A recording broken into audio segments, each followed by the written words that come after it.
Assalamualaikum warahmatullahi wabarakatuh. Bertemu di Mapel Bahasa Indonesia. Pembelajaran hari ini kita akan melanjutkan bab 1 teks deskripsi. Subbab yang akan kita bahas yaitu kebahasaan, kata depan, kata khusus, kalimat bermajas, huruf kapital, dan tanda baca. Yuk, kita awali pembelajaran dengan membaca basmalah. Bismillahirrohmanirrohim. Silakan simak dengan baik ya videonya. Selamat belajar. Pada pertemuan sebelumnya, kita sudah membahas kebahasaan teks deskripsi, meliputi kalimat perincian, kalimat cerapan panca indera, kata berimbuhan, dan sinonim. Nah, pada hari ini kita akan melanjutkan kebahasaan teks deskripsi meliputi kata depan, kata khusus, kalimat bermajas, huruf kapital, dan tanda baca. Kata depan. Kata depan bisa disebut dengan preposisi. Kata depan diletakkan sebelum kata benda, kata kerja, atau kata keterangan. Penulisan kata depan harus dipisah dengan kata yang di belakangnya. Nah, di sini ada beberapa jenis kata depan. Yang pertama, kata depan menyatakan tempat keberadaan. Contohnya adalah kata di. Contoh katanya adalah di sebelah kiri. Yang kedua, kata depan menyatakan arah tujuan. Contohnya adalah ke. Contoh katanya adalah ke Malang. Yang ketiga, kata depan menyatakan arah asal. Contohnya adalah dari. Contoh katanya adalah dari pasar. Dan yang keempat adalah kata depan menyatakan keberadaan. Contohnya adalah pada. Contoh katanya adalah pada saat hujan. Nah, penulisan kata depan semuanya ini harus dipisah dengan kata yang di belakangnya. Kebahasaan selanjutnya adalah kata khusus.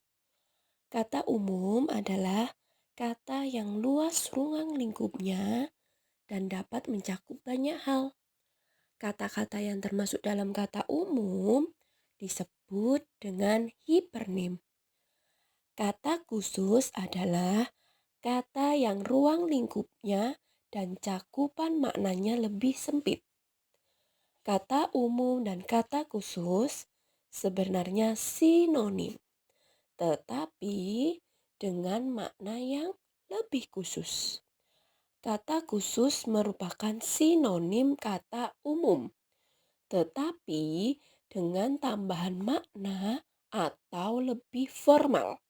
Misalnya, kata keren dan dahsyat sinonim dari kata menarik, tetapi ragam tidak formal.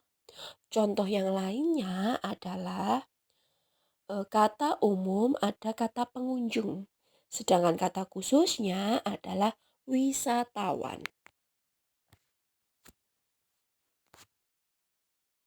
Selanjutnya adalah kalimat bermajas. Apa itu majas?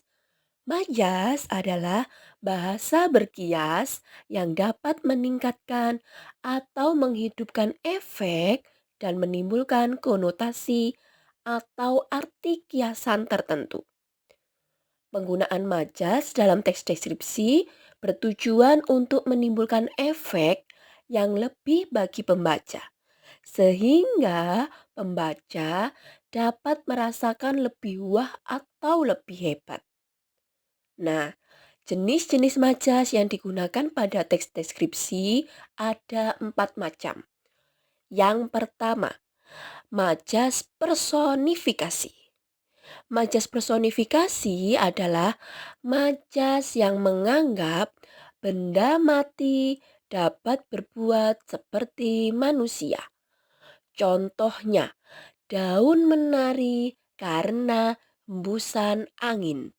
Di sini, daun adalah benda mati, namun memiliki sikap atau perlakuan seperti manusia, yaitu bisa menari. Yang kedua adalah majas perumpamaan atau asosiasi. Majas perumpamaan adalah majas yang menggunakan kata pembanding. Misalnya, kata seperti laksana, bagai, bagaikan, umpama, ibarat, seolah-olah, dan lain-lain. Contohnya adalah kecantikannya bak bidadari turun dari kayangan. Di sini kata pembanding yang digunakan adalah bak. Bak memiliki makna sama dengan seperti. Kecantikannya itu seperti bidadari yang turun dari kayangan, berarti sangat cantik. Yang ketiga adalah majas metafora. Majas metafora adalah majas yang membandingkan dua hal atau benda yang dianggap memiliki sifat yang sama. Di sini kita membandingkan dua hal yang memiliki sifat yang sama. Contohnya, Dewi Malam mulai menampakkan dirinya. Di sini, Dewi Malam yang dimaksud adalah bulan. Bulan dan Dewi Malam itu memiliki sifat yang sama.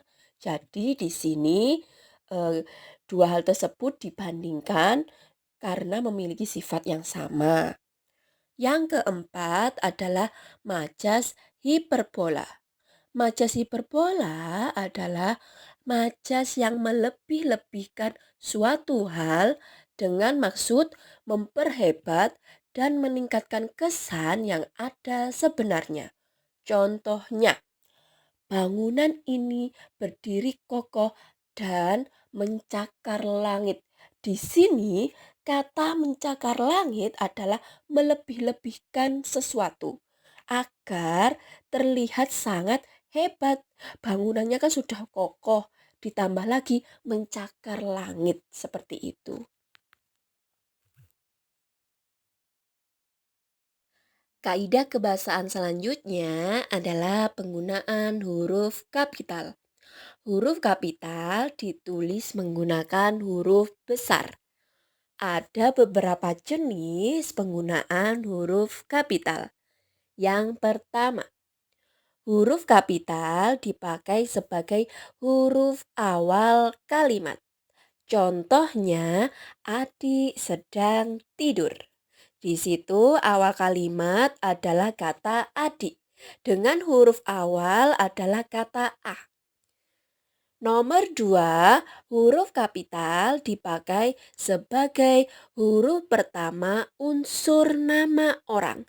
Di sini nama orang contohnya adalah Sultan Hasanuddin. Penulisan huruf pertama harus menggunakan huruf kapital.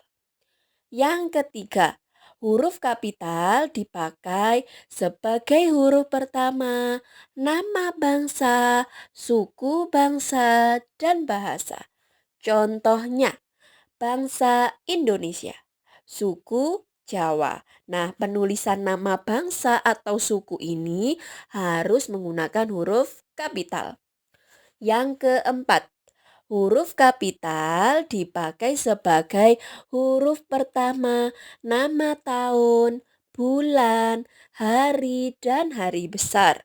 Contohnya, bulan Agustus, hari Senin. Yang kelima, huruf kapital dipakai sebagai huruf pertama unsur-unsur nama geografis yang diikuti nama diri geografi. Contohnya, Gunung Panderman, Pantai Balik Kambang. Di sini unsur-unsur nama geografis adalah gunung, pantai. Nah, setelahnya itu adalah nama dirinya. Jadi, unsur nama geografis dan nama diri harus menggunakan huruf besar. Yang keenam, huruf kapital dipakai sebagai huruf pertama unsur-unsur nama diri geografi. Contohnya, Indonesia, Malang, Jawa Timur. Itu harus menggunakan huruf kapital. Nomor 7. Huruf kapital tidak dipakai sebagai huruf pertama unsur geografi yang tidak diikuti oleh nama diri geografi. Contohnya, berenang di pantai, mandi di sungai. Nah, di sini unsur geografinya itu tidak ada nama dirinya. Kebalikannya dengan yang nomor 5 tadi, ada nama dirinya. Sedangkan di nomor 7 ini tidak ada nama diri geografi. Jadi penulisan unsur geografinya harus ditulis menggunakan huruf kecil. Yang kedelapan, huruf kapital tidak dipakai sebagai huruf pertama nama diri geografi yang digunakan sebagai penjelas nama jenis. Di sini contohnya adalah pisang Ambon. Kunci Inggris. Di sini kata Ambon dan Inggris tidak perlu menggunakan huruf kapital. Kaidah kebahasaan yang terakhir adalah tanda baca. Penggunaan tanda baca yang akan kita bahas meliputi tanda koma dan tanda titik. Yang pertama, penggunaan tanda koma dapat dibagi menjadi beberapa macam. Yang pertama, tanda koma dipakai di antara unsur-unsur dalam suatu perincian atau pembilangan. Contohnya, Abil membeli kertas, pena, dan tinta. Di sini tanda koma digunakan untuk memisahkan perincian. Perinciannya yang pertama adalah kertas, kedua pena, dan ketiga adalah tinta. Di setiap unsur-unsur tersebut harus dibubuhkan tanda koma. Yang kedua, tanda koma dipakai untuk memisahkan kalimat setara yang satu dari kalimat setara berikutnya yang didahului kata seperti tetapi, sedangkan, melainkan, dan kecuali. Contohnya, ini bukan buku saya, melainkan buku adik. Di sini ada kata melainkan. Kata melainkan itu sebagai penanda bahwa itu adalah ada dua kalimat setara. Jadi di antara dua kalimat itu harus dipisahkan oleh tanda koma. Yang ketiga, tanda koma dipakai di antara unsur-unsur dalam suatu perincian atau pembilangan. Ini sama ya dengan yang nomor 1. Pantai Senggigi berada di Kecamatan Batu Layar, Kabupaten Lombok Barat, Provinsi Nusa Tenggara Barat. Meskipun sama, tapi perinciannya berbeda. Di sini merinci tentang tempat atau lokasi dari sebuah pantai. Nah, setiap kecamatan, ke kabupaten, ke provinsi itu harus dipisahkan oleh koma. Yang keempat adalah tanda koma dipakai di belakang kata penghubung antar kalimat yang terdapat pada awal kalimat. Biasanya ditandai dengan kata jadi. Dengan demikian, nah, setelah kata-kata tersebut harus dibubuhkan oleh tanda koma. Penggunaan tanda baca yang kedua adalah tanda titik. Penggunaan tanda titik biasanya dipakai pada akhir kalimat yang bukan pertanyaan atau seruan. Contohnya, kedua anak saya kuliah di Malang. Itu ketika mengakhiri kalimat tersebut harus diakhiri dengan tanda titik. Untuk penggunaan titik sebenarnya banyak, tapi di sini saya hanya mencantumkan yang penting saja, yang sesuai dengan teks deskripsi. Alhamdulillah anak-anak, itulah pembahasan Bu Habibah mengenai kebahasaan teks deskripsi. Bagaimana? Mudah bukan memahaminya? Agar kalian lebih memahami, yuk kita berlatih menelaah kebahasaan teks deskripsi. Pada pertemuan sebelumnya, kalian sudah mengerjakan latihan yang Bu Habibah kerjakan pada video tersebut. Sekarang, kalian lanjutkan dengan mengerjakan latihan di bawah ini. Nah, pada latihan ini kalian cukup menuliskan tabel yang ada pada video ini. Untuk bacaannya tidak perlu kalian tulis. Soal pertama, kalian baca terlebih dahulu teks tentang Balai Adat Melayu. Kemudian, datalah 5 contoh penggunaan kata depan pada teks tersebut. Jadi, kalian tulis kata yang termasuk kata depan. Cukup 5 saja. Soal yang kedua berkaitan dengan kata khusus. Carilah beberapa kata khusus dari kata umum berikut ini. Di sini Bu Habibah sudah menyediakan 5 kata umum.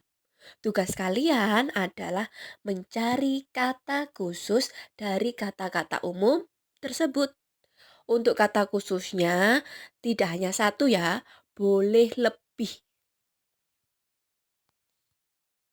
Soal ketiga berkaitan dengan kalimat bermajas.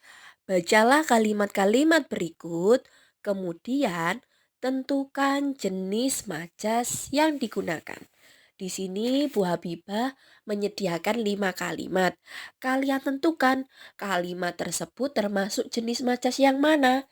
Apakah personifikasi, perumpamaan, metafora, atau hiperbola? Kalian cukup menuliskan jenis majas tersebut.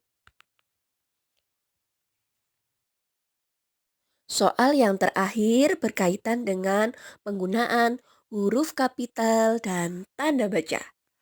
Untuk tabel yang pertama berkaitan dengan penggunaan huruf kapital. Bacalah kalimat-kalimat berikut, kemudian komentarilah penggunaan huruf kapital pada kalimat tersebut. Di sini ada 3 kalimat. Kalian komentari dulu apakah kalimat itu sudah benar atau masih salah. Jika sudah benar, kalian tulis pada kolom benar atau salah jawaban kalian. Lalu pada kolom alasan kalian tulis kenapa kok kalimat itu masih salah. Kenapa kok kalimat itu sudah benar. Harus kalian tulis alasannya. Dan yang kedua, pada tabel yang kedua ini, bacalah kalimat-kalimat berikut, kemudian komentarilah penggunaan tanda baca pada kalimat tersebut. Di sini ada 2 kalimat, kalian komentari penggunaan tanda bacanya. Sama dengan soal yang tadi tentang huruf kapital, kalian isi dulu benar atau salah penggunaan kalimat tersebut. Jika sudah benar, kalian tulis pada kolom benar atau salah jawaban kalian. Kemudian pada alasan, kalian tulis alasannya. Kenapa kok kalimat itu sudah benar. Bagaimana? Mudah bukan cara pengerjaannya? Jangan lupa ya anak-anak, untuk soal ini kalian kerjakan, lalu kalian kumpulkan pada e-learning. Alhamdulillah, demikian pembahasan hari ini mengenai materi kebahasaan, kata depan, kata khusus, kalimat bermajas, huruf kapital, dan tanda baca. Semoga video ini bermanfaat dan membantu pembelajaran kalian di rumah. Jika masih ada pertanyaan, silakan sampaikan di kolom komentar atau bisa menghubungi Bu Habibah. Terima kasih atas perhatiannya. Mohon maaf jika ada kesalahan. Bu Habibah akhiri. Wassalamualaikum warahmatullahi wabarakatuh.